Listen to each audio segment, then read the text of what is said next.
नमस्कार विद्यार्थियों, आज अपन एक्सरसाइज नंबर जो 13 है यानी 13वीं जो प्रश्नावली है उससे संबंधित जो भी सूत्र हैं उनके बारे में अपन पढ़ेंगे। और जैसा कि आपको पता है जितनी भी जो आकृतियां हैं उनके बारे में अपन पढ़ते हुए हैं और उनके सूत्रों के बारे में अपन पढ़ेंगे। तो सबसे पहले अपन बात करते हैं यहाँ पर घनाभ के बारे में। तो देखिए घनाभ के बारे में अपन पढ़ते हैं। तो मैं यहाँ पर सबसे पहले देखो एक घनाभाकार आकृति बनाते हैं। ये घनाभाकार आकृति है।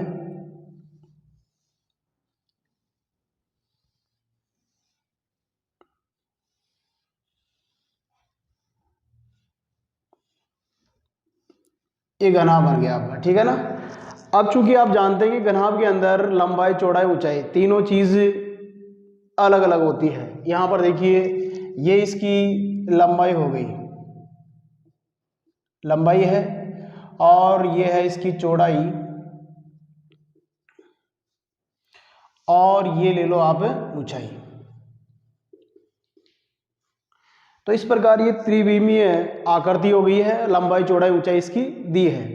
अब यहाँ पर देखो इससे संबंधित जो भी सूत्र है, जैसे मान लो घनाभ का आयतन निकालना हो, घनाभ का संपूर्ण पृष्ठीय क्षेत्रफल निकालना हो, घनाभ का विकर्ण निकालना हो, तो ये तमाम सूत्र हैं, इसके अपन पढ़ेंगे। तो देखिए विद्यार्थियों, यहाँ पर सबसे पहले अपन बात करते हैं घनाभ का संपूर्ण पृष्ठीय क्षेत्रफल। घनाभ का संपूर्ण पृष्ठीय क्षेत्रफल, संपूर्ण पृष्ठीय क्षेत्रफल निकालेंगे तो इसके लिए देखो समझा दूं मैं आपको। जिससे लंबाई होती है, फिर चौड़ाई है आपकी, और फिर है आपकी ऊंचाई, है ना। तो लंबाई है, चौड़ाई है और ऊंचाई है, इन तीनों ही मापों को यूज में लेते हुए अपन ये सूत्र बनाएंगे।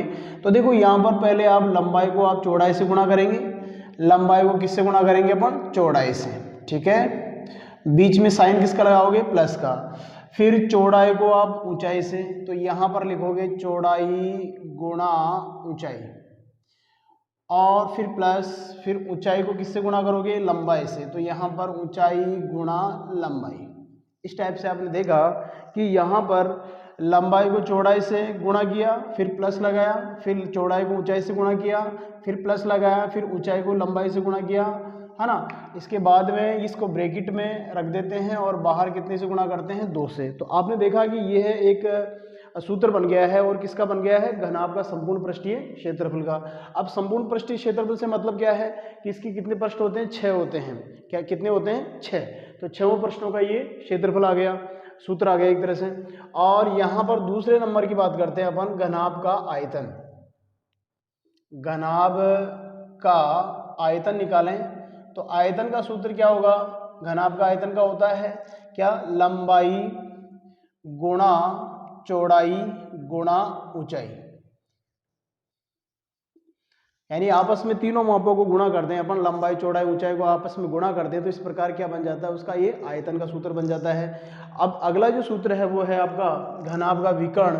घनाभ का विकर्ण निकालने का सूत्र देखिए, घनाभ का विकर्ण, घनाभ का विकर्ण बराबर होता है, रूट लगाओगे पहले आप, क्या लगाओगे? रूट, और यहां पर लगा दोगे लंबाई का स्क्वायर प्लस चौड़ाई का स्क्वायर प्लस ऊंचाई का स्क्वायर। ये घनाभ का विकर्ण निकालने का सूत्र बन गया है, ठीक है ना। तो इस टाइप से आपने देखा कि यहाँ पर इस प्रश्नावली में यानी 13वीं के अंदर जो अपन पढ़ेंगे, एक्सरसाइज जो 13वीं है उसके अंदर अपन जो पढ़ेंगे वो सबसे पहले, जैसे मान लो अपन घनाभ के बारे में पढ़ेंगे, तो घनाभ से संबंधित जो भी आपके जो भी सूत्र काम में आएंगे वो अपन ने यहाँ पे चर्चा कर ली है। इसके बाद में देखिएगा यहाँ पर बात करते हैं अपन घन के बारे में। तो ये घन की आकृति देखिए, घन की आकृति अपन यहाँ बनाते हैं।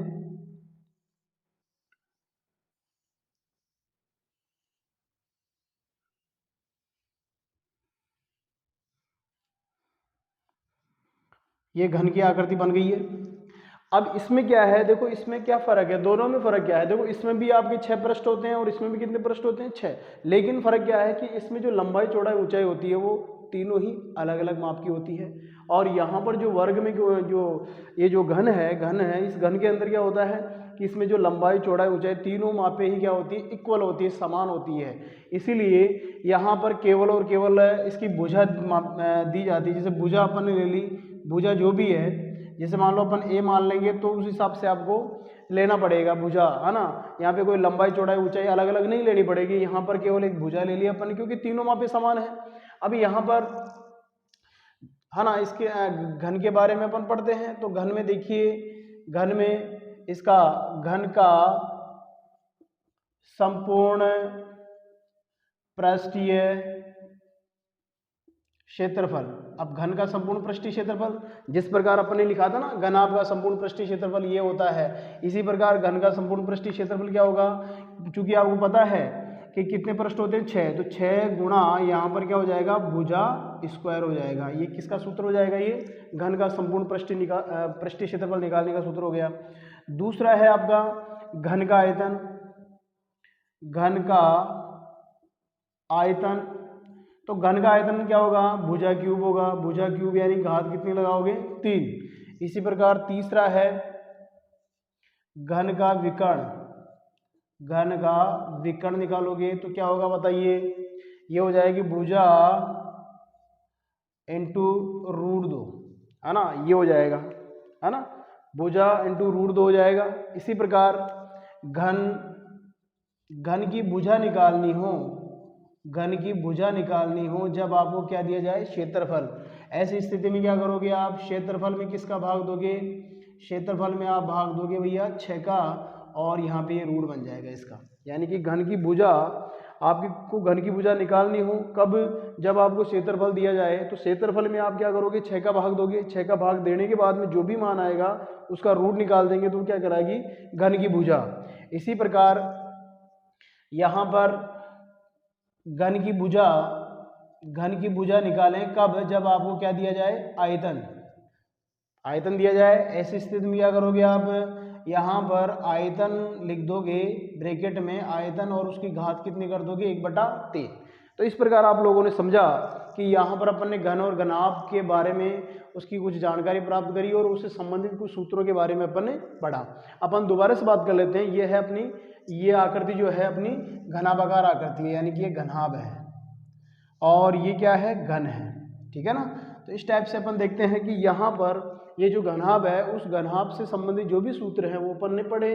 पहला क्या है, घनाभ का संपूर्ण पृष्ठीय क्षेत्रफल, लंबाई को चौड़ाई से गुणा करेंगे, प्लस आ जाएगा, चौड़ाई को ऊंचाई से, फिर प्लस, फिर ऊंचाई को लंबाई से, इन दोनों को, इनको सभी को ब्रैकेट में बंद करके बाहर किससे गुणा कर देंगे, 2 से। तो ये किसका बन जाएगा सूत्र, घनाभ का संपूर्ण पृष्ठीय क्षेत्रफल का।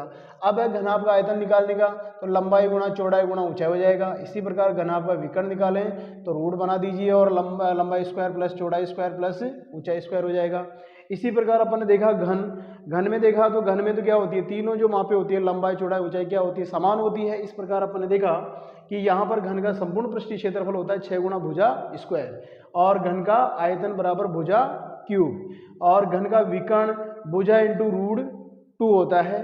यहाँ पर थोड़ा कन्फ्यूजन लग रहा है, देखो ये मेरे हिसाब से यहाँ पे होगा √3 आना चाहिए, क्या आना चाहिए, √3। अब देखिए इसी प्रकार घन की भुजा क्षेत्रफल बटा 6 और इसका ये रूट निकाल देंगे, और घन की भुजा बराबर आयतन दिया जाए, तो इस टाइप से सूत्र लगाना है।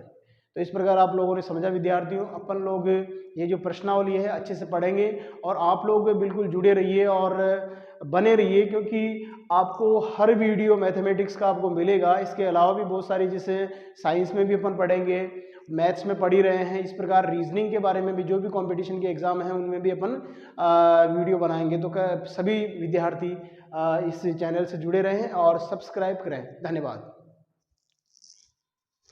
जैसे कि अपन ने घन और घनाभ के सूत्रों के बारे में पढ़ा, वैसे अपन पढ़ेंगे अपन तीसरे नंबर पे बेलन लेते हैं। क्या लेते हैं, बेलन, है ना। तो बेलनाकार आकृतियों में जो भी सूत्र लगते हैं उनके बारे में अपन पढ़ेंगे। और यहाँ पे एक आकृति बना लेते हैं बेलन की। ये बेलनाकार आकृति बन गई अपनी।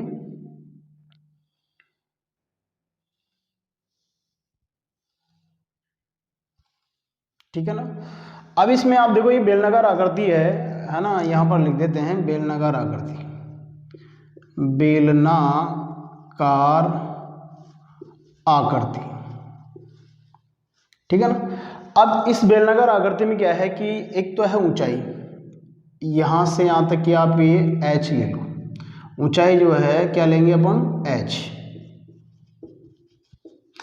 और ये जो नीचे का भाग होता है ये वर्ताकार, और वर्ताकार भाग में आप देख रहे होंगे कि यहाँ पर ये व्यास है, ऐसे व्यास ऊपर होगा, ये व्यास है, ऊपर भी क्या है व्यास है। और व्यास से अगर व्यास से अपन आधा करें, व्यास का आधा कर दिया जाए तो वो कहलाएगी आपकी त्रिज्या। क्या कहलाएगी? त्रिज्या। तो यहाँ पर r अपन ने जो है त्रिज्या मान ली है। अब देखिए इससे बेलन से संबंधित जो भी सूत्र हैं वो जो लगते हैं वो अपन पढ़ते हैं। देखो यहाँ पर सबसे पहले बात करें अपन बेलन के बारे में, तो बेलन का वक्र पृष्ठीय क्षेत्रफल, वक्र पृष्ठीय क्षेत्रफल है ना। वक्र पृष्ठीय से मतलब मैं समझा दूं आपको, जिससे मान लो ये जो मार्कर पेन है ये भी एक बेलनाकार आकृति है, ठीक है ना। तो यहाँ पर आप देखोगे कि ये ऊपर का भाग जो है वो भी वर्ताकार है और नीचे का भाग भी क्या है वर्ताकार है। इन दोनों वर्ताकार भागों को छोड़ के बाकी अगर इस पृष्ठ की या इस भाग की बात करें तो ये भाग कहलाएगा वक्र पृष्ठ, यानी कि ये दोनों वर्तों का क्षेत्रफल इसमें नहीं आएगा, केवल इसका आएगा, तो इसको कहेंगे अपन वक्र पृष्ठ का क्षेत्रफल। तो यहाँ पर देखिएगा बेलन का वक्र पृष्ठीय क्षेत्रफल निकालने का सूत्र होता है 2πRh, है ना, 2πRh। चूंकि आपको पता है पाई का जो मान होता है वो कितना होता है 22/7 या 3.14, ये आपको याद रखना है। अब देखिएगा यहाँ पर इसी प्रकार दूसरे नंबर पे बेलन का संपूर्ण पृष्ठीय क्षेत्रफल। अब इसमें संपूर्ण शब्द लग गया है, इसका मतलब है दोनों वर्तों का क्षेत्रफल भी इसमें प्लस हो जाएगा। किसमें? इधर लिख देते हैं। देखो अब वक्र पृष्ठ का तो ये बनता ही है 2πRh, इसके अलावा दोनों वर्तों का मतलब एक वर्ताकार भाग तो ये आ गया और दूसरा ये आ गया, तो इन दोनों का अपन इसमें जोड़ेंगे। एक वर्त का क्षेत्रफल आपको पता है πr² होता है, तो इसी प्रकार दूसरे का भी कितना हो जाएगा πr² हो जाएगा, तो ये जोड़ दिया अपन ने। तो यहाँ पर 2πRh प्लस ये जुड़ के कितना हो जाएगा 2πr²। अब देखिएगा इन दोनों में से कॉमन लेते हैं, 2 आ गया है, पाई आ गया और r आ गया है, तो ऐसी स्थिति में h प्लस क्या बच गया यहाँ पे r। तो बेलन का संपूर्ण पृष्ठीय क्षेत्रफल का सूत्र ये हो गया और ये वक्र पृष्ठ का हो गया। इसी प्रकार देखो तीसरे नंबर पे आते हैं अपन बेलन का आयतन। तो बेलन का आयतन निकालें तो सूत्र क्या लगाएंगे अपन πr²h। ये बेलन का आयतन निकालने का सूत्र है। 3 सूत्र अपन ने पढ़े हैं बेलन के बारे में। बेलन का सबसे पहले पढ़ा अपन ने वक्र पृष्ठीय क्षेत्रफल क्या होता है πr²h। दूसरा अपन ने पढ़ा बेलन का संपूर्ण पृष्ठीय क्षेत्रफल। संपूर्ण से मतलब है अगर वक्र पृष्ठ के क्षेत्रफल में इसके ऊपर के भाग का और नीचे के भाग यानी दोनों वर्ताकार भागों का क्षेत्रफल निकालने का सूत्र अगर जोड़ दिया जाता है तो इस प्रकार अपना ये संपूर्ण पृष्ठीय क्षेत्रफल का सूत्र आ जाता है। इसी प्रकार बेलन का आयतन निकालें तो πr² हो जाएगा। तो इस प्रकार अपन ने देखा कि 3 सूत्र जो लगते हैं आयतन में, इसमें बेलन में, वो अपन ने निकाल लिया है, ठीक है ना। अब इसके बाद में अगला ले लीजिए आप शंकु। शंकु का जो है संपूर्ण पृष्ठीय क्षेत्रफल है, वक्र पृष्ठीय क्षेत्रफल है, आयतन है, उसके बारे में अपन पढ़ेंगे। ये शंकु की आकृति अपन ने बना दी है। यहाँ पर देखिए, यहाँ पर ये ढलान वाली ऊंचाई है, इसको अपन L से लिखेंगे, जिसको अपन तिर्यक ऊंचाई भी कहेंगे। तिर्यक ऊंचाई, कौन सी ऊंचाई? ये तिर्यक ऊंचाई कह लो या ढलान वाली ऊंचाई कह लो, L से लिखेंगे। किससे लिखेंगे इसको? L से। यहाँ पर ये क्या है बताइए? ये लंबवत ऊंचाई है। कौन सी ऊंचाई है? लंबवत ऊंचाई, जिसको अपन h से लिखेंगे। और यहाँ पर ये क्या है आपकी त्रिज्या, r से लिखेंगे। त्रिज्या r से लिखेंगे अपन। तो 3 चीजें अपन देखी यहाँ पर शंकु में। यह आकृति जो है शंकुआकार आकृति है या शंकु की आकृति है, शंकुआकार आकृति, ठीक है ना। तो शंकुआकार आकृति में देखो 3 मापे आपको विशेष ध्यान रखना है। ये ढलान वाली या तिर्यक जो ऊंचाई होती है उसको स्मॉल l से लिखते हैं, और जो बिल्कुल परपेंडिकुलर है उसको अपन लंबवत बोलते हैं, और ये होगी आपकी एच, स्मॉल एच से। और ये जो पूरा वर्ताकार भाग है, वर्ताकार भाग है, क्योंकि आप जानते हो वर्ताकार भाग होता है तो उसमें व्यास भी होता है, और व्यास में होता है तो वहाँ त्रिज्या भी होती है। तो यहाँ पर अपन ने त्रिज्या क्या ली, अपन ने आर। तो इस प्रकार अपन देखते हैं, देखो कौन कौन से सूत्र इसके बनते हैं। यहाँ पर शंकु के बारे में, शंकु के बारे में अपन पढ़ते हैं, इनके सूत्रों के बारे में पढ़ते हैं। तो देखिए पहला सूत्र इसका, शंकु का